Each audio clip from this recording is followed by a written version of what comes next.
Yes, you can turn $1 into 10,000. That's not a lie, that's not a trick. It has happened, it keeps happening, and somewhere, right now, someone is doing it. But here's what nobody puts in the thumbnail. For every person who pulls it off, there are thousands who tried the same thing, with the same confidence, the same account, the same plan, and ended up with nothing. Not even the dollar they started with. So the real question was never, can it happen? The real question is, why do almost all of them fail? And why will most of you watching this fail too? You've seen the posts. Someone turns $200 into $40,000 trading options in a week. Someone buys a crypto token on a Tuesday, sells on a Friday, screenshots the profit. Someone flips a product, doubles their money, posts the receipt, 500,000 views by morning. And something happens when you see that. Not envy, not exactly. Something quieter. A small, specific voice that says, that could be me. That voice is not irrational. That's the important thing to understand. The desire to multiply money fast is not stupidity. It's deeply human. We are wired to recognize patterns, to see someone succeed and assume the path is replicable. It's the same instinct that kept our ancestors alive. The problem isn't the desire. The problem is what most people do next.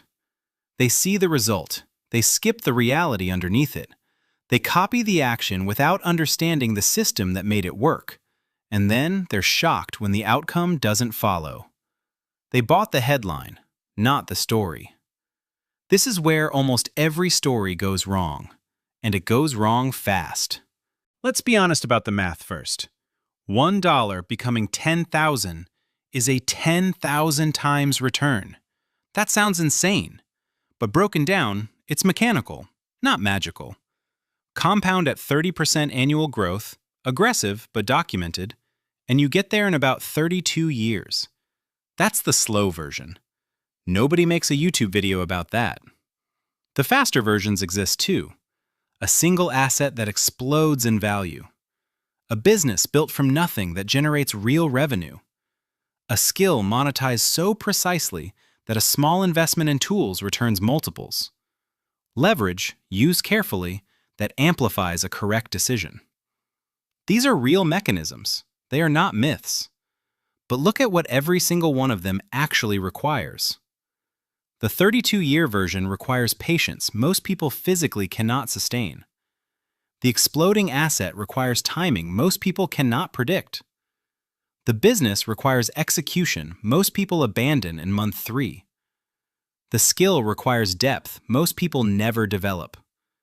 And leverage, used incorrectly, doesn't double your loss.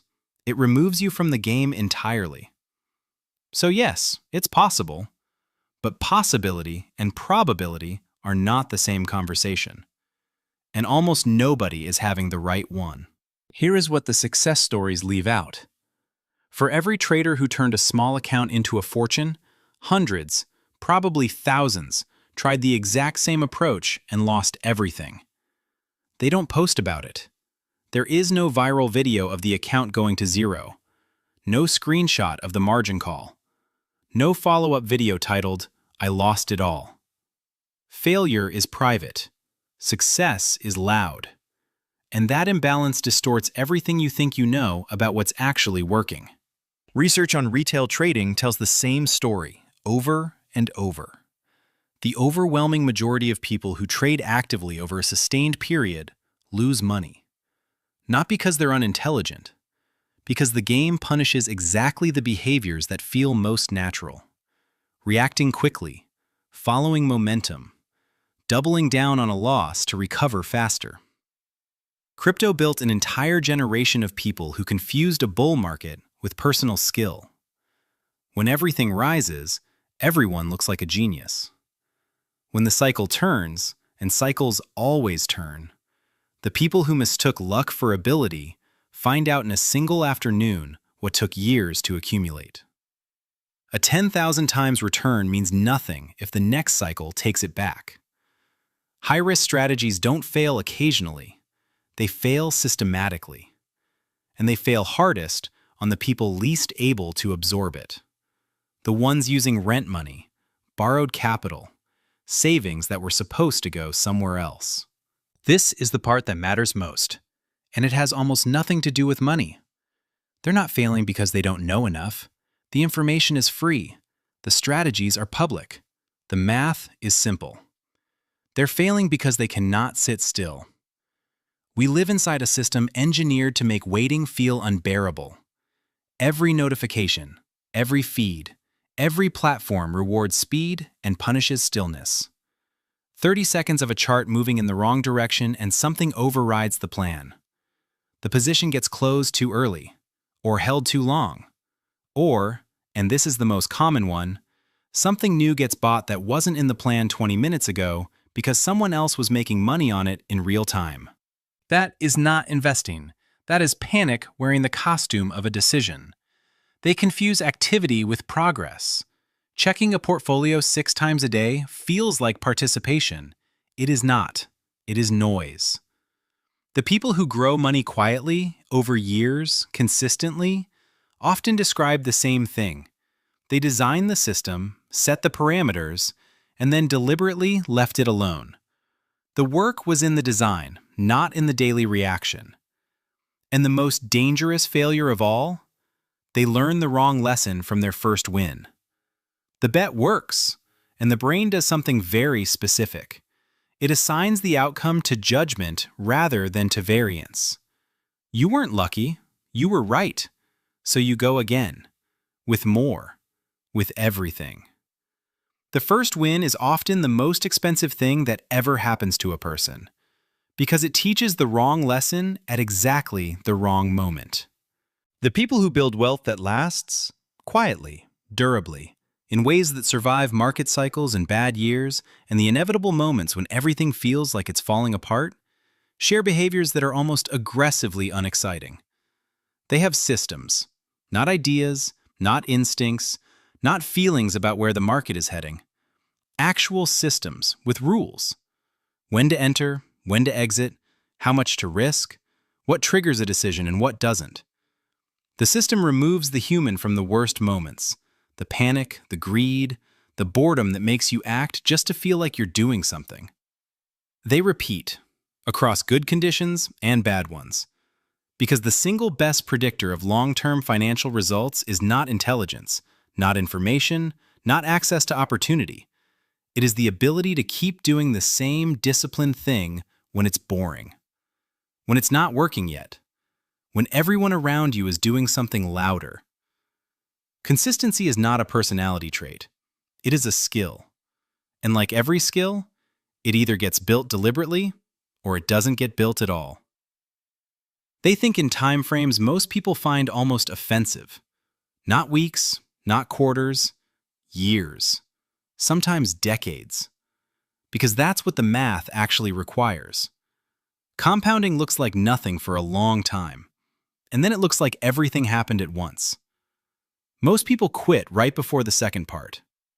And they make controlled decisions, not fearless ones, controlled ones. There is a difference. Fear is a reasonable response to real risk. The goal is not to eliminate the feeling, it's to refuse to let it drive. Every significant financial decision should come with a pre-decided answer to one question. What do I do if this goes wrong? If you don't have that answer before you enter, you will make the worst possible version of it when the moment arrives. And the moment always arrives. Luck gets you to 10,000 once. Understanding the mechanism gets you there again. So can you turn $1 into 10,000? Yes. But the version that actually matters, the version that changes your life instead of just your portfolio screenshot, doesn't come from a perfect entry point, or an asset nobody else noticed, or a tip from someone who got lucky twice. It comes from understanding something most people resist for their entire financial lives. Money doesn't respond to how badly you want it. It responds to how consistently you behave toward it. Not to the hours spent researching at midnight. Not to the confidence you felt when you hit confirm. Not to how much you needed it to work. To behavior. Repeated. In the same direction. with the same discipline on the losing days as the winning ones. The people who turned $1 into 10,000 and kept it, built on it, compounded it, made it a foundation instead of a story. They are not smarter than you. They just stopped reacting. They built something repeatable. They trusted it when it was uncomfortable. And then they waited. With the kind of patience that only makes sense once you understand that time is the one variable no strategy can shortcut. Turning $1 into 10,000 once is a story you tell. Understanding why it happened and being able to do it again, deliberately, without needing luck to cooperate.